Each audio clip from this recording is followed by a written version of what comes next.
जिंदगी के उतार चढ़ाव के अनोखे रंग और उनसे जुड़े उतने ही मुद्दे, चाहे वो हो शिक्षा, भ्रष्टाचार, स्वास्थ्य, राजनीति, अपराध, महिला सुरक्षा, भ्रूण हत्या, किसान और कृषि, पर्यावरण, खेल और ना जाने कितने मुद्दे। इन सभी और अनेकों मुद्दों पर हम करेंगे परिचर्चा एसवीएन न्यूज के खास कार्यक्रम इशू टुनाइट में। Issue tonight at 9 on Saturdays and Sundays, only on SVN News.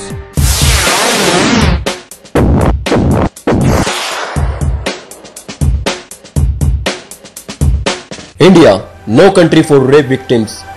आज हम बात करेंगे एक ऐसे घिनौने अपराध की जिस अपराध का नाम जुबान पर लाते भी घिन सी उठती है। वो घिनौना अपराध है बलात्कार। इस अपराध का शिकार हुई महिलाओं का अस्तित्व एवं व्यक्तित्व को जो आघात पहुंचता है, समाज में उस अपराध की तुलना शायद हम किसी और अपराध से ना कर पाए। और इस अपराध की शिकार हुई महिलाओं को भारत में किस हद तक न्याय मिल पाता है और न्याय पाने के लिए उन्हें कितनी जद्दोजहद करनी पड़ती है।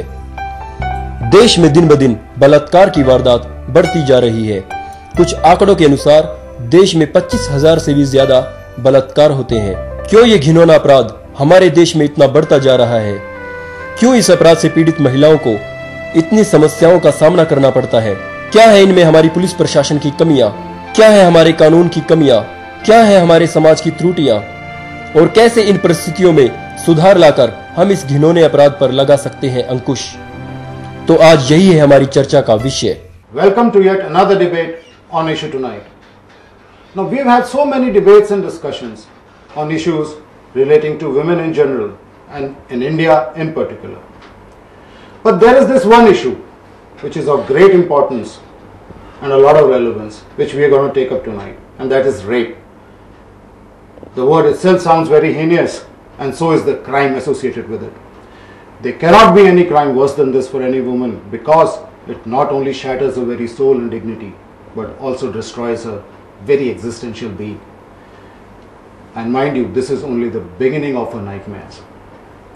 Besides the trauma of the incident itself, she has to go through humiliation right from the point when she approaches the police in a police station to register an FIR, and right up till the point when she gets the conviction of the culprits through a court of law, and that is a big if at all. और अपनी आज की इसी debate में हम स्वागत करते हैं अपने एमिनेंट पैनलिस्ट का। हमारे साथ हैं inspector general of police mister Alok Mittal, Rohtak range; eminent lawyer mister Virendra Rana, he is a criminal lawyer; eminent social worker Mrs. Dr. Jagmati Sangwan; and Professor Sonia Malik, Department of Psychology, MDU Rohtak. सबसे पहले मैं start करना चाहूंगा मैं कि 2001 से 2010 के अगर हम आंकड़े उठाकर देखते हैं तो हमारे यहाँ तकरीबन 1,90,000 रेप के केसेस बताए गए हैं, and these are the cases that have been reported. But another study says that out of every rape case that is reported, 50 cases go unreported. So in a way what I am trying to say is that rape is a very underreported crime in India. क्या कहते हैं आपके stats?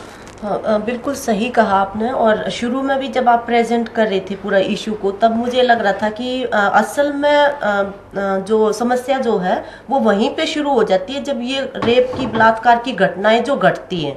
और इसमें जो role play करता है factor, हमारे यहाँ पे जिस तरह का समाज है, पितृसत्तात्मक समाज, उसमें ऐसे माना जाता है कि जिसके साथ असल में बलात्कार हुआ है उनकी बेइज्जती का सवाल है, ये इज्जत बेइज्जती का सवाल है। और ये जो इस तरह का स्टिग्मा जो है उनके ऊपर, और उसके बाद कई बार जैसे लड़कियों के साथ है तो फिर शादी को लेके और सारी इम्प्लीकेशंस हैं उसकी, तो इस बात को लेके पेरेंट्स जो हैं वो रिपोर्ट नहीं करते इसको। और हम ये समझते हैं कि वो अगर रिपोर्ट नहीं कर रहे हैं तो ये इन वे जो अपराधी हैं, जो क्रिमिनल्स हैं, उनको बहुत उनके हौसले बुलंद करता है ये माहौल, और वो इसी स्थिति का नाजायज फायदा उठाते हैं। Does anybody really seriously believe that only 25,000 rape cases happen in India annually? I don't think so. क्योंकि वो उस तरह से जो आंकड़े जो हैं वो लोगों के बीच में उनका प्रचार प्रसार, जिससे उनका मतलब ध्यान आकर्षित किया जाए, जिससे उनको सेंसिटाइज किया जाए कि हमारे ही बच्चों के लिए हमारे समाज में हम इस तरह की दुनिया उनको दे रहे हैं कि जहां ऐसी भयंकर असुरक्षा है हमारी लड़कियों के लिए, हमारी महिलाओं जी सर, मैं आपसे पूछना चाहूंगा, क्योंकि जो रिपोर्ट्स आती हैं पुलिस स्टेशन पे, लेडीज या गर्ल्स आती हैं केसेस को अपने रजिस्टर कराने के लिए, तो आपको क्या मतलब अपनी स्टडीज से लगता है कि मतलब people are really coming out openly?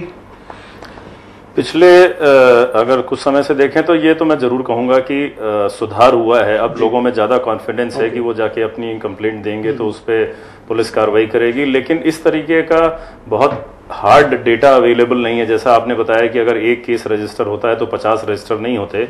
अब इस पर्टिकुलर इंफॉर्मेशन का क्या सोर्स है, क्या किसी ने कोई इस तरह की अगर ऐसा कोई है, मेरी नॉलेज में ऐसा नहीं है, बट इस बात को बिल्कुल डिनाई भी नहीं किया जा सकता, रिफ्यूट नहीं किया जा सकता कि भाई सभी केसेस रिपोर्ट हो रहे हैं। कुछ केसेस नहीं रिपोर्ट हो रहे होंगे।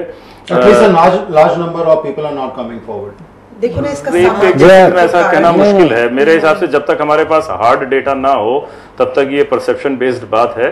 बट ये जो मैडम जगमती सांगवान ने जो बात उठाई, वो उससे मैं बहुत ज्यादा सहमत हूं कि ये जो ये क्राइम है, ये हम सब लोग मानते हैं कि बहुत हीनियस है, और जो विक्टिम है उसको बहुत जबरदस्त सपोर्ट की जरूरत है। और सपोर्ट सबसे ज्यादा स्ट्रांग आएगी माँ बाप की तरफ से।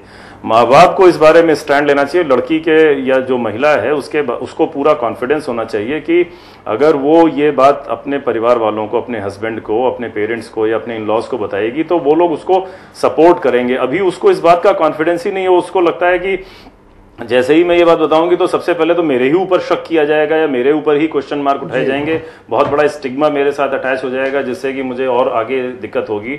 अगर उसको ये कॉन्फिडेंस है कि मेरे साथ जो ये गलत हरकत हुई है इसके बारे में जब मैं अपने परिवार वालों को बताऊंगी तो वो मुझे पूरा सपोर्ट करेंगे। उसके बाद बाकी सारी चीजें सेकेंडरी हो जाती हैं। उसके बाद पुलिस में जब केस रिपोर्ट किया जाएगा तो उसमें ऑफकोर्स, जैसा मैं एज ए पुलिस ऑफिसर इस बात को पूरे कॉन्फिडेंस से कहूंगा कि हमारी पूरी रोहतक रेंज में अगर ये केस कहीं पे भी रिपोर्ट होता है, हम लोग तुरंत उसको सीरियसली लेते हैं और उसमें केस को रजिस्टर ही नहीं करते हैं। जो एक्यूज्ड है उसको भी हम जल्दी से जल्दी गिरफ्तार करने की कोशिश एक बात और पूछना चाहूंगा कि why Delhi has got this stigma of being named as the rape capital of the country.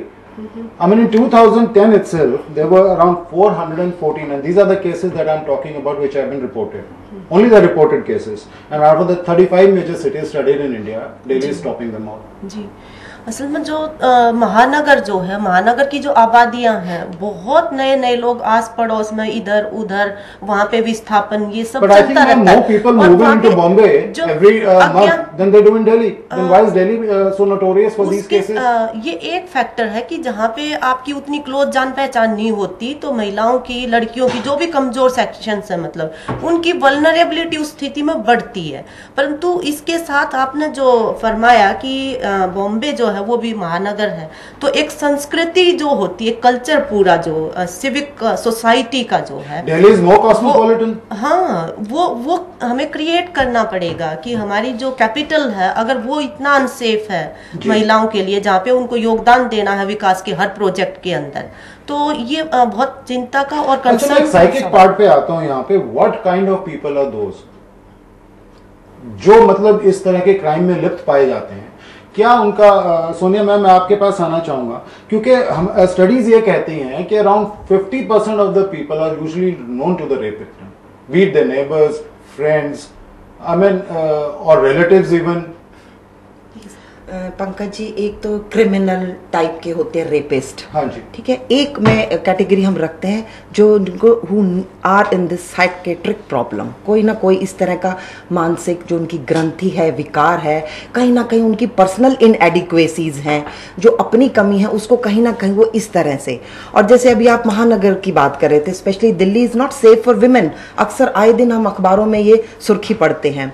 तो ये जो न्यो रिच कल्चर है, बहुत जो भोगवादी, जिसको संस्कृति को जो बहुत जल्दी, बहुत शीघ्र पनपी है, उसमें हर व्यक्ति को बहुत चाहिए और बहुत जल्दी चाहिए, ठीक है। तो जो भी उनको आसान रास्ते मिलते हैं अपनी इस जो ये दमित इच्छाओं को पूरा करने के, तो वो उसको चूकते नहीं है। और जो इस तरह की जो पर्सनालिटीज होती हैं कि इस मतलब आप कैसे केसेस आते हैं आपके पास, नॉर्मली किस तरह के कल्प्रिट्स होते हैं वो लोग? Almost from the rural background, and most of the people they know each other, the boy and the victim, they are knowing each other.